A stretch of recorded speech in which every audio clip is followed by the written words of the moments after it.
Meus irmãos, minhas irmãs, saudações em Cristo Jesus.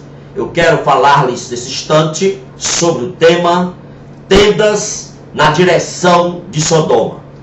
Abraão saiu da cidade de Ur para a terra que Deus lhe daria, e Abraão, levou consigo o seu sobrinho Ló. Diz a Bíblia que mais tarde os dois, tio e sobrinho, Abraão e Ló, se separaram. Ló escolheu a terra que lhe pareceu melhor e mais produtiva. Abraão, como homem espiritual, deu a Ló o direito dessa escolha. Ló se valeu desta opção, mas Ló deveria ter recusado por princípio cultural, que era um princípio muito forte naquela época. Abraão, por ser tio e por ser mais velho, tinha prioridade. Naquela cultura, um parente com ascendência e uma pessoa mais idosa tinham prioridades. Então, por mais gentil que Abraão fosse, cabia a Ló recusar a oferta. Porém, Ló era um homem que só tinha olhos para seu bem-estar pessoal. Ló amava os valores, as coisas desta terra, os valores da sua época. Enquanto nós observamos, enquanto a destruição de Sodoma era traçada por Deus, Ló não se preocupou em nenhum momento com as pessoas que habitavam em Sodoma. Nós não encontramos, nós não vemos na Bíblia Ló nenhuma vez sequer orando pelos moradores da cidade de Sodoma. Ele, Ló, se preocupava tão somente com o seu estado pessoal, com a sua vida material.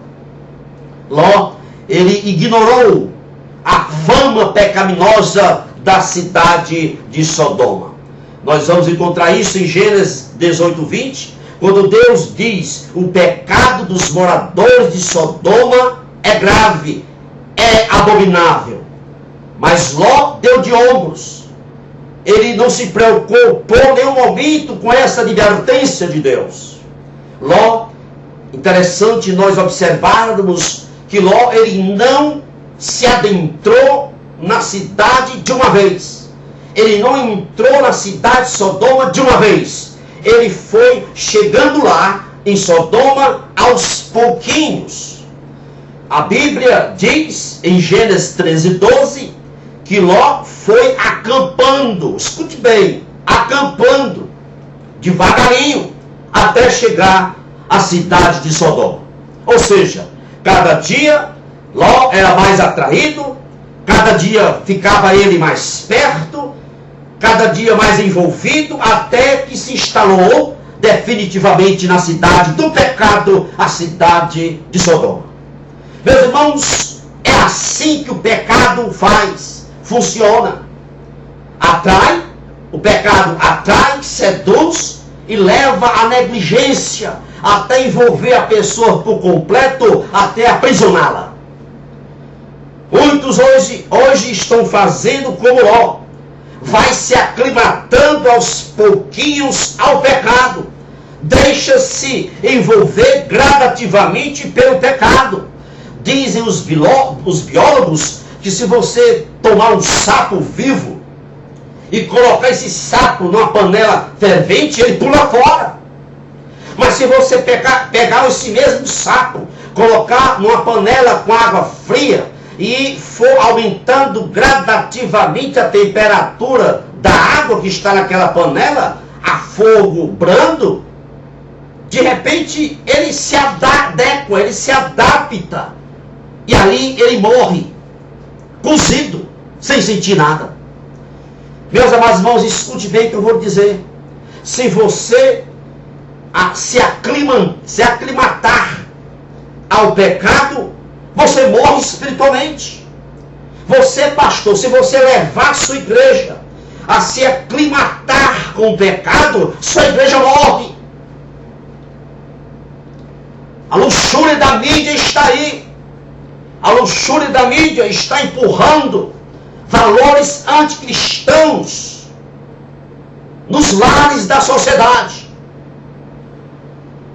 A mídia está aí, a lixaria da mídia está aí a lixaria da mídia. Fazendo apologia ao adultério, fazendo apologia à fornicação, à libidinosidade, à luxúria, fazendo apologia ao sexo antes do casamento, fazendo apologia à mentira, fazendo apologia ao desrespeito aos pais por parte dos filhos. E muita gente está engolindo com ela abaixo essas abominações. Ló, escute bem, ele foi chegando aos pouquinhos à cidade do pecado, Sodoma. E assim também pode acontecer com cada um de nós. Se nós abrigarmos a lixarada da mídia, pouco a pouco nossas tendas se aproximarão mais e mais da cidade do pecado. Falo metaforicamente. Interessante que a vida de Ló, sobrinho de Abraão, é completamente oposta à vida de Abraão. Podemos observar na Bíblia, em Gênesis, que é difícil ver em Ló traços de um cristão, de um homem de Deus. É difícil vermos em Ló uma pessoa comprometida com a vontade de Deus. Já com Abraão é diferente. Abraão, diz a Bíblia, aonde ele chegava, ele fazia duas construções. Ele construía um altar e uma tenda. Um altar e uma tenda. Um altar para glorificar, adorar a Deus, e uma tenda para descansar e dormir. Ele era um adorador. E é significativo dizer que Abraão, ele passava por meio dos pagãos, por meio onde os pagãos estavam, mas Abraão nunca se ajuntou moralmente a eles, aos pagãos. Abraão levantava um altar para adorar a Deus, para magnificar a Deus, honrar a Deus no ambiente pagão. Você encontra isso em Gênesis 12:7. E aqui tem uma lição para nós. Nós devemos levantar altares de Deus, onde quer que passarmos. Onde estivermos, devemos fazer daquele local um local de culto a Deus, de adoração a Deus, de glorificação a Deus.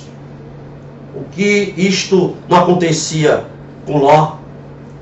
Enquanto Abraão levantava altares para magnificar a Deus a cada local onde ele estava, Ló ia armando suas tendas devagarinho até chegar à cidade do pecado, a cidade de Sodoma. Ló, ao invés de ser um adorador, ele fazia tendas em direção a Sodoma. Abraão era diferente, ele marcava a sua presença como adorador a Deus, no meio pagão inclusive.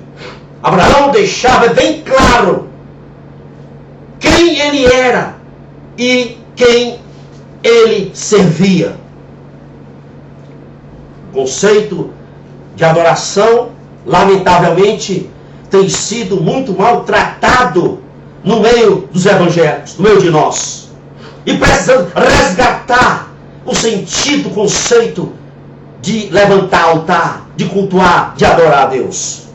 Pessoas mal instruídas teologicamente usam expressões equivocadas para a adoração.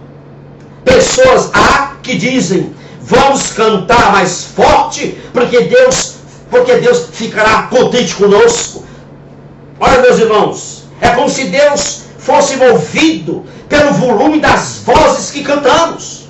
É como se Deus tivesse um humor incerto e valorizasse mais o barulho do que a autenticidade do coração no momento da adoração. Outros dizem que enquanto Paulo e Silas adoravam a Deus na prisão, houve libertação, e a adoração libertou Paulo e Silas. Portanto, algumas pessoas dizem: vamos adorar a Deus para você ser liberto. isso é errado, isso é teologicamente um erro crasso. Que libertou Paulo e Silas não foi adoração, foi Deus. A adoração não é uma pessoa. Portanto, o que levou à libertação não foi a adoração, foi Deus. Deus é o libertador do homem escravizado pelo pecado.